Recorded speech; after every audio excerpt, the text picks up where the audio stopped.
Bismillahirrahmanirrahim. Assalamualaikum warahmatullahi wabarakatuh.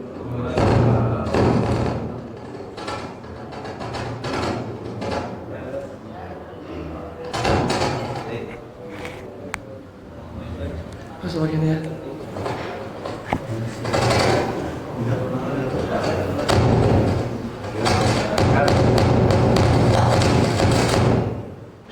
Yang mana? Oh.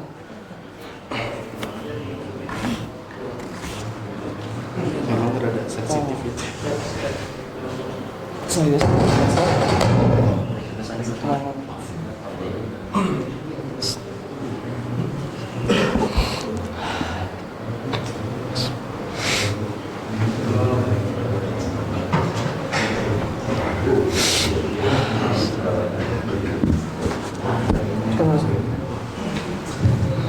Bismillahirrahmanirrahim. Assalamualaikum warahmatullahi wabarakatuh.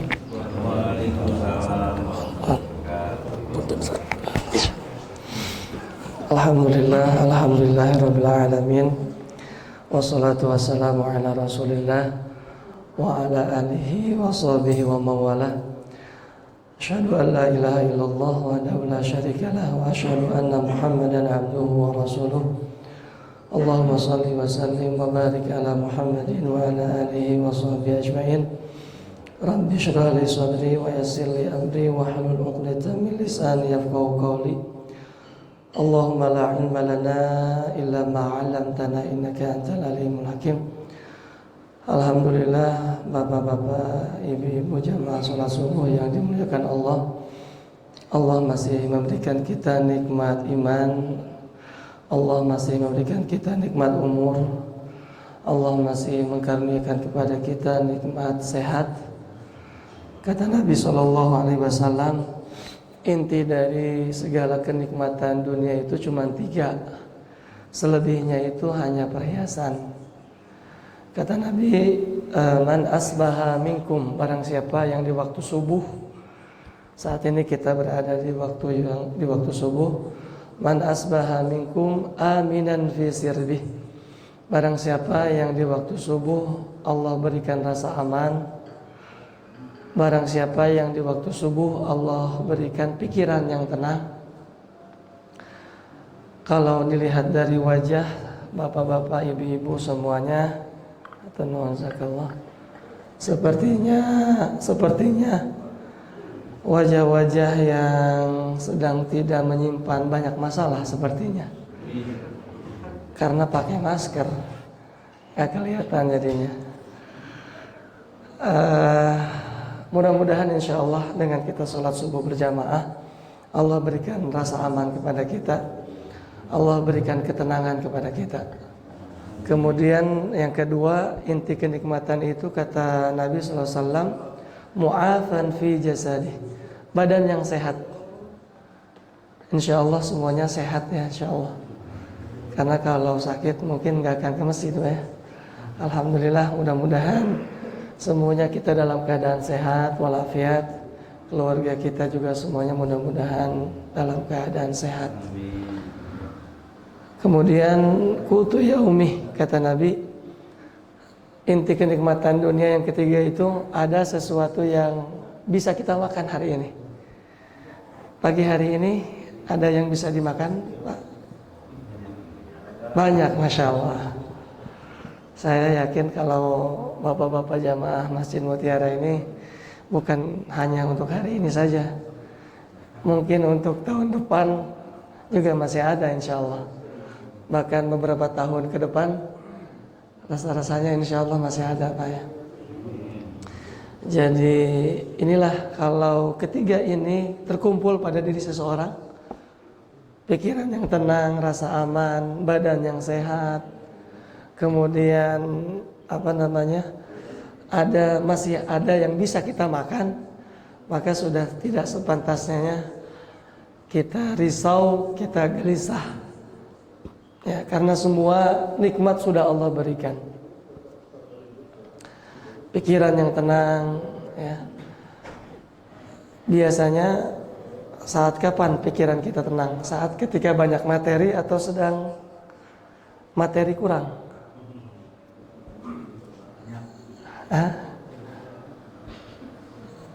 Pikiran tenang biasanya saat ketika materi kita sedang banyak atau sedang berkurang? Tergantung juga mungkin ya. Kadang ada juga orang yang justru lebih tenang ketika tidak punya apa-apa. Kalau banyak itu biasanya kepikiran. Tidur pun kadang tidak tenang. Apakah sudah dikunci pintu dan seterusnya. Tergantung. Kadang ada orang yang merasa lebih tenang kalau dengan banyak materi. Pilih mana, badan sehat tapi materinya sedikit, atau materinya banyak tapi sakit-sakitan?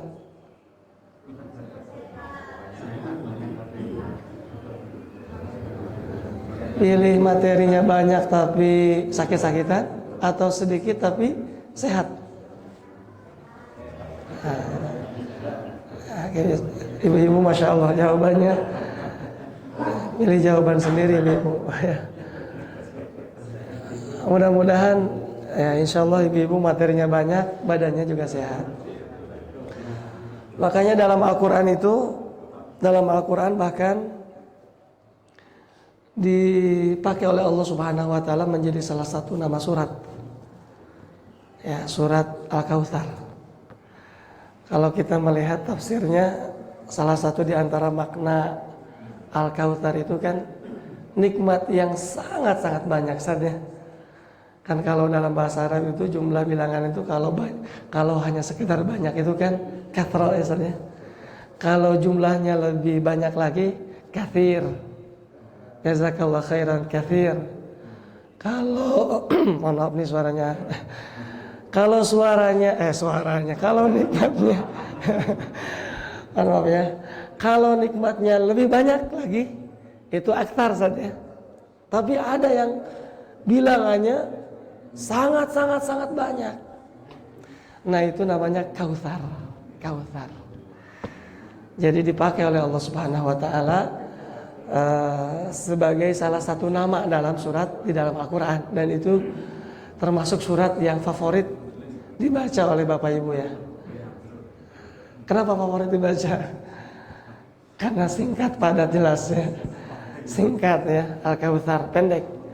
Nikmat yang sangat banyak, sangat, bukan lagi sangat banyak, tapi sangat banyak. Tentu nikmat tidak hanya terbatas hanya pada materi saja. Kadang ada yang Allah berikan nikmat itu berupa badan yang sehat. Bisa jadi juga Allah karuniakan kepada mereka anak yang soleh, keluarga. Nah, itu juga merupakan di antara nikmat. Dan kalau berbicara nikmat, ketika Allah Subhanahu Wa Taala, ketika Allah hendak memberikan sesuatu nikmat kepada hambanya, kalau kita amati di dalam Al-Quran itu, Allah Subhanahu Wa Taala menggunakan 3 kata. Jadi ketika Allah hendak memberikan nikmat, di antaranya Allah menggunakan kalimat a'ta, seperti dalam surat Al-Kautsar kan, inna a'tainakal kautsar. Dan ini yang menarik, surat Al-Kautsar ini kan sebetulnya kalau kita melihat kata para ulama, sebab turunnya itu kan sebetulnya berkaitan dengan musibah ya. Al-Kautsar itu sebetulnya terkait tentang musibah. Jadi ini menarik solusi dari Allah Subhanahu Wa Taala. Jika suatu saat nanti kita atau jika kita sedang menghadapi musibah, ketika kita sedang dilanda kesedihan, maka kata Allah, sebetulnya ini perintah Allah kepada Rasulullah. Ya. Jadi kalau wahai Muhammad, ya waktu itu Nabi sedang dirundung sedih. Wahai Muhammad, ya begitu ya. Termasuk ini kepada kita semuanya, kalau kita sedang ditimpa musibah, kalau kita sedang kehilangan sesuatu, maka jangan kita fokus kepada musibah, jangan kita fokus kepada apa yang hilang pada diri kita, tetapi fokus kepada nikmat yang telah Allah berikan kepada kita. Karena sesungguhnya apa yang diambil oleh Allah dari kehidupan kita itu tidak seberapa dibandingkan dengan yang Allah titipkan dalam kehidupan kita. Jadi ini cara yang terbaik sebetulnya, solusi yang terbaik. Kalau kita fokus kepada musibahnya, kepada kehilangannya, gak akan selesai-selesai. Selamanya kita akan dirundung kesedihan. Tapi kata Allah, alihkan fokusnya kita bukan kepada musibahnya, bukan kepada kehilangannya, tetapi ingat-ingat dengan nikmat Allah, maka kita akan mengetahui, kita akan merasakan betapa banyak ternyata nikmat Allah yang belum kita syukuri. Dan ini di satu sisi juga imbauan kepada Rasulullah SAW, hiburan kepada Rasulullah SAW. Saat itu Nabi SAW sedang dirundung kesedihan yang teramat mendalam karena kehilangan seorang putranya. Disebutkan kata para muarikh itu rata-rata Rasulullah pernah 2 kali punya anak laki-laki dan dua-duanya itu meninggal dalam keadaan masih anak-anak. Ada yang menyebutkan Qasim, ada yang menyebutkan Ibrahim. Jadi Rasulullah saja yang paling bertakwa, yang paling beriman, ternyata tidak luput dari kesedihan, tidak luput dari yang namanya ujian. Mungkin secara logika harusnya Rasulullah ini yang paling baik ibadahnya, yang paling taat kepada Allah, yang paling dekat dengan Allah. Mungkin logika kita berkata seharusnya Rasulullah itu yang paling bahagia. Tapi ternyata kalau kita melihat dari kehidupan Rasulullah SAW ternyata luar biasa, penuh dengan ujian. Jadi Rasulullah pernah menjadi seorang anak yatim, terlahir dalam keadaan seorang yatim. Ya. Jadi memang Rasulullah ini kata para ulama miniatur kehidupan. Jadi kalau ada di antara kita yang merasa kehilangan, merasa beban hidup yang teramat berat, maka belum seberapa dibandingkan dengan Rasulullah. Rasulullah pernah ditinggal orang yang dicintainya. Rasulullah apalagi? Bahkan Rasulullah pernah dicaci maki, dihina. Kalau kita mah alhamdulillah ya. Sampai sejauh ini pernah apa dihina? Bahkan yang terjadi Masya Allah, sampai sejauh ini mungkin kita rasa-rasanya dihormati ya. Karena mungkin itulah diantara kasih sayang Allah menutupi aib kita, sehingga yang terlihat, yang tampak pada diri kita itu kebaikan. Karena kalau seandainya dibuka sedikit saja oleh Allah aib kita, maka boleh jadi orang tidak akan mendekati kita. Rasulullah bahkan pernah juga lagi ceramah seperti ini, bukan lagi ceramah saja, lagi khutbah Jumat. Pernah nggak ada kejadian lagi khutbah Jumat jamaahnya bubar? Di Taman Mutiara pernah ada nggak? Lagi khutbah Jumat, khutib jamaah nanti bubar. Saya kira nggak ada mungkin ya. Dan jangan ada mungkin ya. Rasulullah Pak, Masya Allah, lagi ngasih khutbah Jumat kan resmi begitu ya, sakral gitu ya. Tiba-tiba ada saudagar, ada para pedagang mampir lewat, melintas, dan ternyata semua jamaah pada bubar, takutnya kebagian. Kalau sekarang mungkin nggak tahu, ibu-ibu, bapak-bapak, kalau tiba-tiba di luar ada yang lewat yang menawarkan apa, promo atau nggak tahu, masih bertahan di sini atau bubar ya. Dulu selevel di zaman Nabi pada bubar. Ketika ada yang bawa dagangan mungkin harganya promo mungkin gitu ya. Telur sekarang mungkin lagi mahal, ditawar atau ditawarkan dengan harga yang sangat murah mungkin. Atau dulu waktu minyak ya, bubar itu tersisa berapa orang? 11 orang ya. Oleh karenanya sebagian ulama fikih menyebutkan syarat sahnya sholat Jumat itu minimal 11 orang. Karena waktu itu ketika Nabi sedang memberikan khutbah Jumat, yang tersisa cuma 11 orang. Dari sekian banyak yang tersisa 11 orang. Dan ini menjadi asbabun nuzul dari surat Al-Jumu'ah. Artinya Rasulullah itu pernah ditinggalkan, Pak. Rasulullah. Rasa-rasanya sepanjang saya ceramah lah gitu ya. Asal nama belum pernah gitu teh. Ditinggal gitu teh, bubar. Kan itu betapa sakitnya begitu ya. Rasulullah SAW. Jadi semua kepahitan hidup, semua kesulitan itu yang dia rasakan, yang dialami oleh semua umat manusia, itu pernah dialami oleh Rasulullah Sallallahu Alaihi Wasallam. Ditinggal pasangannya, ditinggal orang yang dicintainya. Dan Allah mengingatkan, wahai Muhammad, sungguh nikmat. Makanya kalimatnya Allah menggunakan bukan hanya nikmat, tetapi kautsar. Nikmat yang telah Allah berikan kepadamu, wahai Muhammad, itu jauh lebih banyak dibandingkan dengan apa yang aku ambil darimu, wahai Muhammad. Dan ini jadi poin buat kita semuanya. Saat ketika kita sedang mendapatkan musibah, maka sesegera mungkin sedih, wajar ya, fitrah manusiawi. Tapi sesegera mungkin kita langsung ingat kembali kepada Allah, mengingat nikmat-nikmat yang telah Allah titipkan kepada kita. Karena sejatinya nikmat yang Allah titipkan itu jauh lebih banyak dibandingkan dengan apa yang hilang pada diri kita. Nah, kembali terkait tentang nikmat dalam Al-Quran itu, ketika Allah hendak memberikan nikmat, Allah Subhanahu wa Ta'ala itu menggunakan 3 kata dalam Al-Quran. Nanti kita cek dalam Al-Quran.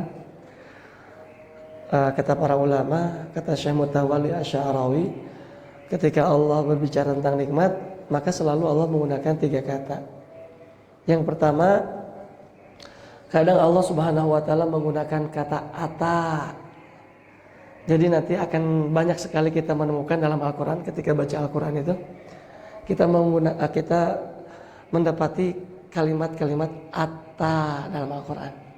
Dan itu maknanya, kata para ulama, maknanya itu, kalau Allah menyebut kata ata dalam Al-Quran, maka pemberian Allahnya itu, nikmatnya itu bersifat umum, universal ya. Mau dia kafir, mau dia mukmin, mau dia siapapun dia, selama dia sungguh-sungguh dalam berikhtiar, maka Allah berikan. Ini diambil dari sifat Allah Ar-Rahman. Ar-Rahman. Jadi jangan aneh kalau ada orang dia judi, dia maksiat, tapi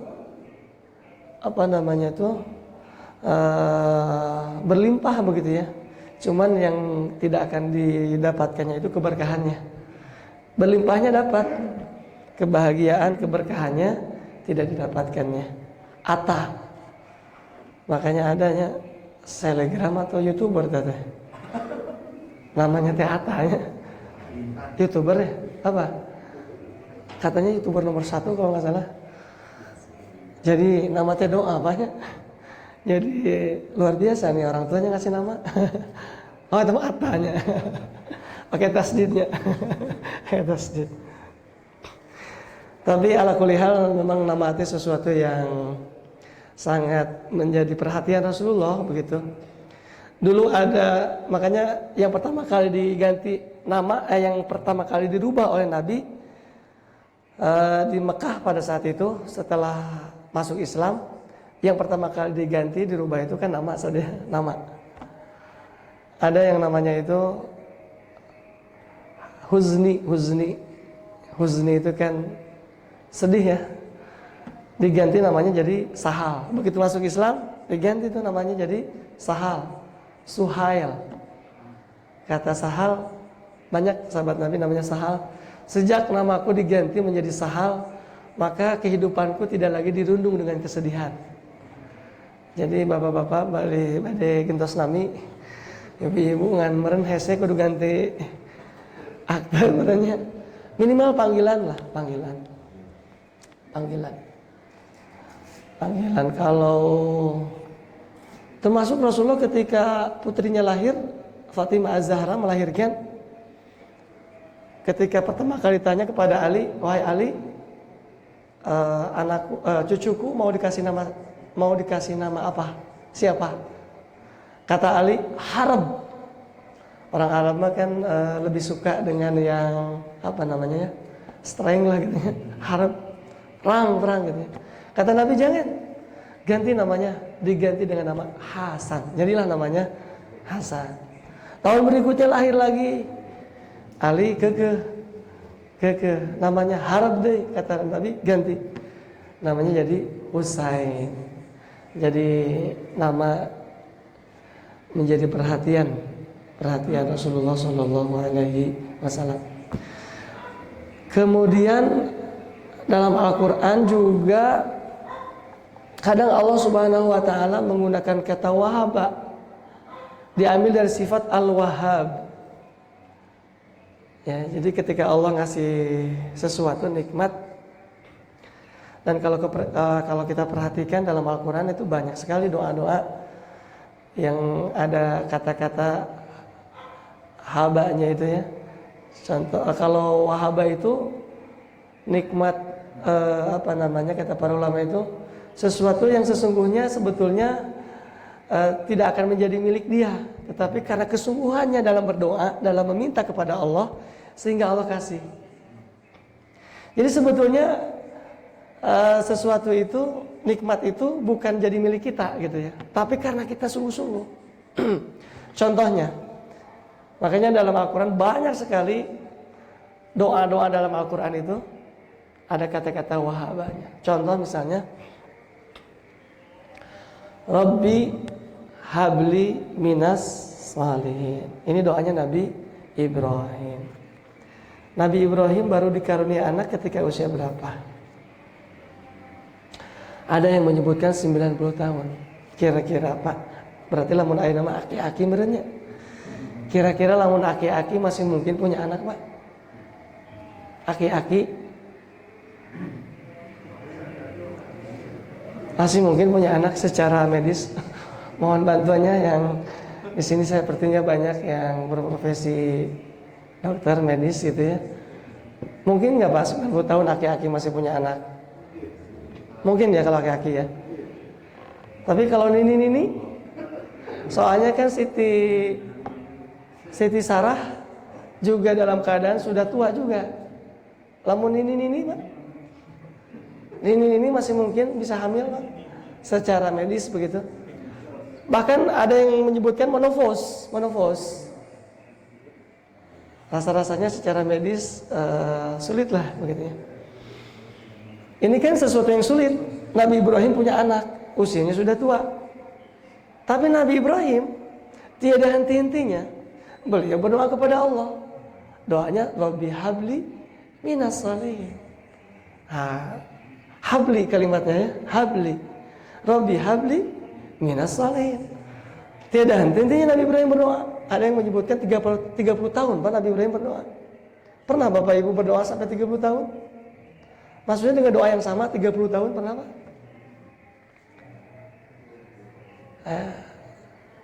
Nabi Ibrahim berdoa sampai 30 tahun lamanya. Baru kemudian karena sungguh-sungguh. Jadi kalau wahaba itu nikmat yang Allah berikan karena kesungguhan kita dalam meminta. Nah kita Masya Allah.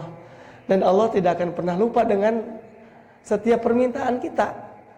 Jadi kalau kita minta, boleh jadi saat ketika kita berdoa kan meminta itu, kalau kemudian ditunda oleh Allah, bisa jadi karena Allah sangat senang dengan suara rintihan kita Pak. Miriplah lamun aya pengamen Pak. Kalau pengamen, kalau ke Taman Mutiara suka ada pengamen nggak Pak? Enggak kayaknya. Kaburu diusir jiranya.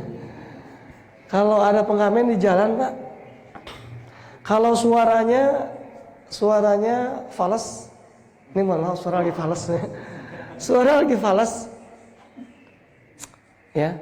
Kira-kira oleh ibu, oleh bapak langsung dikasih uang atau dilama-lamain? Langsung dikasih.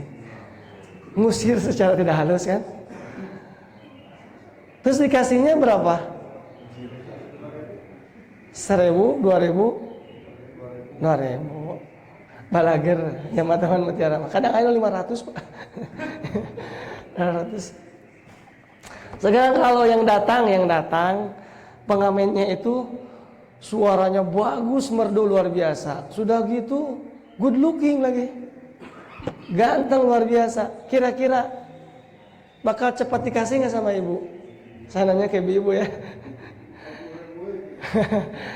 saya kira pasti agak ditahan lama begitu ya, karena kita senang dengarnya sekaligus senang memandangnya benernya. Dan begitu dikasih kan ditahan tuh, saya yakin nggak akan mungkin lah ngasih 5.000 mah. Selevel ibu-ibu bapak-bapak Taman Mutiara mah minimal jika 50.000 lah, 100.000. Nah ini mas sekedar analogi, begitu juga dengan kita. Saat ketika kita berdoa lalu kemudian belum juga diijabah oleh Allah, boleh jadi Allah sangat senang dengan suara-suara doa kita. Dan giliran nanti Allah kabulkan, Allah ganti dengan yang jauh lebih baik. Allah ngasih dengan sesuatu yang lebih banyak ya, dan Allah tidak akan pernah lupa. Beda dengan manusia kan, kalau manusia mah sudah dikasih kadang lupa. Makanya dalam Al-Quran banyak doa wahaba, apalagi doa yang ada kata-kata habanya, wahabanya. Banyak dan dalam Al-Quran tanya Rabbana hablana, Rabbana hablana min azwajina. Doa apa itu? Doa minta supaya keluarga teh jadi tentram.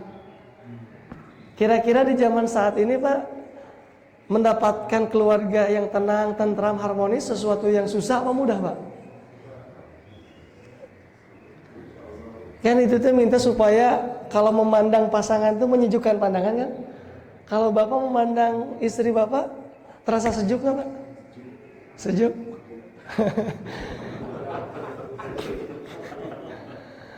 Jadi saking sejuknya tadi pandang terus. Hari sebelum tidur suka dipandang nggak Pak? Ibu-ibu suka memandang suaminya. Kan itu doa itu kan, minta supaya ketika melihat anak teh menggembirakan, membahagiakan. Sekarang luar biasa tantangannya Pak, di zaman saat ini luar biasa ya. Dengan adanya media sosial, dengan adanya gadget ini, di satu sisi memang mendekatkan yang jauh ya, betul ya, dengan adanya gadget. Tapi tidak dipungkiri juga adanya gadget menjauhkan yang dekat, betul tidak? Sok ya coba, ketika bapak nyuruh anak makan, kamarnya di lantai 2, pasti nggak pakai ya, teh anak buang heula, betul tidak? Ya, jadi apa namanya, di satu sisi ini. Atau pernah nggak kalau melihat lagi di kafe makan bareng satu keluarga, tapi semuanya sibuk dengan gadgetnya masing-masing, ya kan? Jadi ini juga sudah diingatkan oleh Allah dalam Al-Quran. Di antara tipu daya syaitan itu innaman najwa minasyaitan. Kalau ditarik ke konteks saat ini, ya tadi ada upaya dari syaitan itu menjauhkan yang dekat, terutama di antara kita keluarga dibuat jauh begitu ya. Nah ini bahkan konon kabarnya sudah sampai di Bandung juga ada komunitas di mana para ibu itu merasa kesepian, kemudian ada jasa apa namanya itu ya, jasa untuk ajak ngobrol gitu, ada ya. Konon kabarnya ini awalnya dari Jepang Pak, katanya ya. Karena di Jepang itu kan suaminya sibuk gitu ya dengan aktivitasnya, dengan kantornya, sehingga dia merasa kesepian, lalu kemudian dia mencari teman untuk ngobrol, teman untuk curhat, teman untuk makan bareng, dan itu dibayar Pak. Konon kabarnya di salah satu kafe di Bandung itu dipakai tempat ngumpul komunitas ini Pak. Komunitas para ibu-ibu yang kesepian. Cek Ustadz Farhan jadi keidean sebenarnya. Ari Ustadz mah bukan hanya sekedar mendengar, tapi bisa memberikan solusi Ustadz. Bisa memberikan solusi Ustadz ya. Itu ditarif Ustadz, bisa nggak tahu per jam apa pertemuan gitu. Biasanya para mahasiswa yang good looking, yang ganteng-ganteng itu kan, itu namanya. Makanya jangan heran tuh kalau lagi jalan di mall gitu kan sesuatu yang sangat langka Pak ya. Seorang anak laki-laki mau jalan bareng sama ibunya. Ada sih tapi jarang lah, langka. Tapi kalau sampai mesra begitu ya, saya dapat informasi itu perlu ditanya katanya. Lagi makan di kafe bareng, terus asyik gitu ya, kayak kan jarang Pak anak laki-laki curhat kepada ibunya, betul tidak? Ini mah kayak asyik ngobrol bareng gitu nikmat. Nah itu katanya menurut satu sumber katanya ya, yang tidak boleh disebutkan gitu ya, itu katanya ada indikasi ke sana. Jadi saat ini banyak keluarga-keluarga yang merasa kesepian, termasuk juga para anak yang merasa kesepian juga anak Pak. Selama ini kan yang paling punya peran besar itu dalam hal pendidikan anak, ibu atau bapak? Yang paling punya peran besar dalam pendidikan anak menurut ibu-ibu, ibu apa bapak? Ibu ya. Tapi Bu, nyatanya dalam Al-Quran Allah Subhanahu wa Ta'ala mengabadikan ada 17 dialog antara orang tua dengan anak. Kira-kira yang paling banyak dialognya bapak atau ibu dalam Al-Quran? Bapak Pak. Bapak Bu. Ada 14 ayat dalam Al-Quran dialog antara ayah dengan anak. Ibu mah cuma 2 ayat dalam Al-Quran. Jadi lamun kitu nu cerewet kuduna saha? Bapak atau ibu? Tapi fitrahna ibu-ibu nu cerewetnya. Tapi minimal maksudna teh intina teh kalau kan ini dialog bapak dengan anak teh gini jumlahnya lebih banyak ayatnya. Berarti jadi bapak teh jangan cek bahasa Sunda manana cicingeun lah gitu ya. Jadi harus banyak juga memberikan nasihat. Bahkan nasihat dari seorang bapak walaupun sedikit tapi katanya itu jauh lebih meresap Pak. Ini mohon maaf saya sampaikan karena banyak bapak-bapak gitu ya. Makanya ketika Nabi Yusuf alaihissalam ketika dia hampir terjerumus begitu ya kepada perbuatan maksiat, ketika digoda oleh Zulaiha, Nabi Yusuf tergoda enggak? Kebayang di suatu ruangan tertutup rapat Pak, ruangan teh Pak. Seorang laki-laki berada di suatu ruangan tertutup rapat, terkunci, enggak ada siapa-siapa. Tiba-tiba didatangi oleh seorang wanita. Kemungkinannya tidak tergoda kecil apa besar? Ini yang menggodanya wanita yang sangat cantik begitu Pak. Kemungkinan tidak tergodanya kecil apa besar? Kecil Pak ya. Makanya saat ketika itu apa kalimatnya dalam Al-Quran? Laula an ra'a burhana rabbi. Ya. Apa sebelumnya itu ayatnya itu? Laula an ra'a burhana rabbi. Jadi Nabi Yusuf dengan Zulaiha sudah hampir sama-sama mau sebetulnya. Tapi kemudian oleh Allah diberikan burhan gitu ya, diberikan tanda-tanda kebesaran oleh Allah. Kata para ulama tafsir, di antara tafsirnya itu adalah saat ketika sudah saling mau, tiba-tiba yang ditampakkan oleh Allah di hadapan Nabi Yusuf itu wajah sosok ayah, bukan sosok wajah ibu. Jadi ini menunjukkan berarti sebetulnya peran seorang ayah berarti ya, itu sungguh sangat luar biasa. Nabi Yusuf terselamatkan, yang ditampilkan wajah adalah wajah ayahnya, bukan wajah ibunya. Dan masih banyak lagi. Jadi kadang Allah memberikan sesuatu itu dengan menggunakan kata wahaba. Oleh karenanya banyak doa dalam Al-Quran itu menggunakan kata-kata wahaba. Nah yang ketiga, Allah Subhanahu wa Ta'ala juga ketika hendak memberikan nikmat kepada hambanya, Allah menggunakan kalimat a'ta. Seperti di surat Al-Kautsar kan, inna a'tayna kal kautsar.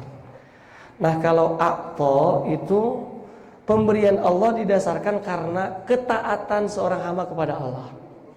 Jadi kalau ata itu pemberiannya sifatnya umum, orang kafir, orang zalim itu juga sama dapat. Tapi kalau sudah wahaba, ini khusus buat orang yang beriman. Apalagi a'ta.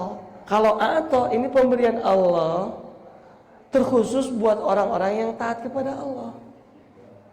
Jadi sebenarnya pintu rezeki kita ini buat orang beriman oleh Allah dikasihnya 3. Sedangkan buat orang kafir mah cuman 1. Cuman mungkin kita umat Islam belum memaksimalkannya.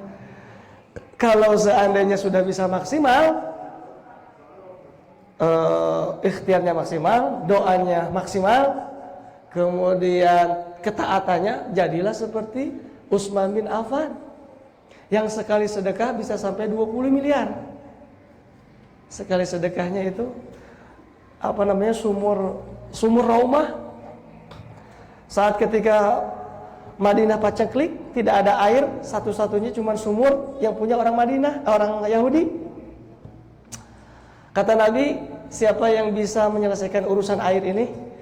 Makanya kata Nabi, sebaik-baik sedekah itu sedekah air ya, sukul ma. Nah itu karena di Madinah saking susahnya air. Waktu itu orang Madinah juga cerdik, nggak mau juga orang Madinah ngasih begitu saja. Tapi Utsman lebih cerdik lagi. Kata Utsman, ya sudah kalau tidak semuanya dibeli, setengah-setengah lah ya. Jadi asetnya setengah buat Yahudi, setengah. Dan itu ditaksir kalau dirupiahkan sekarang itu nilai sumurnya itu seharga 20 miliar. Tapi pada akhirnya orang Yahudi bangkrut juga. Karena kalau pas orang Yahudi jual hari Senin, kan giliran tuh, setiap harinya giliran, harganya mahal. Oleh Utsman bin Affan di hari giliran jualannya hari Selasa dihargai murah. Akhirnya kemudian pada akhirnya bangkrut juga tuh orang Yahudi. Jadi ini kalau bisa dipraktekkan saat ini begitu ya. Kalau kita belanjanya ke sesama muslim begitu ya. Maka insya Allah seperti yang dilakukan Utsman bin Affan, orang Yahudi bangkrut pada akhirnya. Sehingga sumur ini jadi milik Utsman bin Affan. Dan Masya Allah hari ini masih ada. Cuman memang di sana nggak seperti di kita kan ya, situs-situsnya di cagar budaya gitu ya. Mendidih itu makan saukur ditutupan kuseng gitu dah. Jadi kalau ingin ke sana ngasih yang kejaga ngasih 1 real, kita akan melihat oh ternyata ini sumur Allah ini, Masya Allah. Ya, jadi a'ta itu taat. Ini sudah masih ada waktu? Karena ini sepertinya di luar hidangan sudah. Karena kata Allah dalam Al-Quran, kalau hidangan sudah tersaji jangan dilama-lamakan lagi. Dalam surat Al-Ahzab ini teh ada ayatnya dalam Al-Quran, kalau hidangan sudah tersaji maka segerakan urusan. Terakhir yang menarik, kan Kautsar itu nikmat yang sangat banyak. Semua ayat dalam Al-Quran ketika Allah berbicara tentang nikmat, pasti ayat berikutnya, kalimat berikutnya itu syukur, betul nggak? Satu-satunya ayat dalam Al-Quran ketika Allah sudah menceritakan nikmat yang sangat banyak, satu-satunya ayat dalam Al-Quran setelah inna a'tainakal kautsar berikutnya apa? Fasalli. Ini spesial sekali. Oh ternyata kata para ulama tafsir, puncak rasa syukur seseorang itu bukan mengucapkan kalimat alhamdulillah, bukan dengan berbagi, tapi puncak kesyukuran seseorang itu diwujudkan dengan sholat yang lama, Pak. Sholat yang lama. Karena ketika Nabi SAW ditanya oleh Aisyah, kan Nabi sampai sholatnya itu sampai kakinya bengkak, Pak. Bapak pernah sholat sampai bengkak? Asam urat itu namanya. Saya yakin enggak ya? Tapi kan ketika Rasulullah, berarti kalau bengkak sholatnya berarti sangat lama sekali. Ketika ditanya, surga sudah didapat, dosa sudah diampuni, apalagi begitu ya. Tapi jawabannya kan afala akuna abdan syakura. Nah kata para ulama tafsir, level rasa syukur seseorang itu paling tinggi itu diwujudkannya itu dengan Sholat yang lama. Seperti Rasulullah SAW. Makna yang kedua kata Syekh Mutawalli Asy'arawi, maknanya kalau kita ingin diguyur banyak nikmat, bukan hanya nikmat, tetapi kautsar, nikmat yang sangat banyak, kuncinya ada pada sholat. Semakin bagus, semakin baik sholat seseorang, maka dia akan semakin peluangnya semakin besar untuk mendapatkan kautsar, nikmat yang sangat banyak dari Allah Subhanahu wa taala. Saya kira itu saja barangkali tadabbur kita pada pagi hari ini. Mudah-mudahan kita termasuk hamba-hamba Allah yang bersyukur. Mudah-mudahan ada manfaatnya. Kurang lebihnya mohon maaf. Aku qouli hadza wa astaghfirullahi wa lakum. Assalamualaikum warahmatullahi wabarakatuh.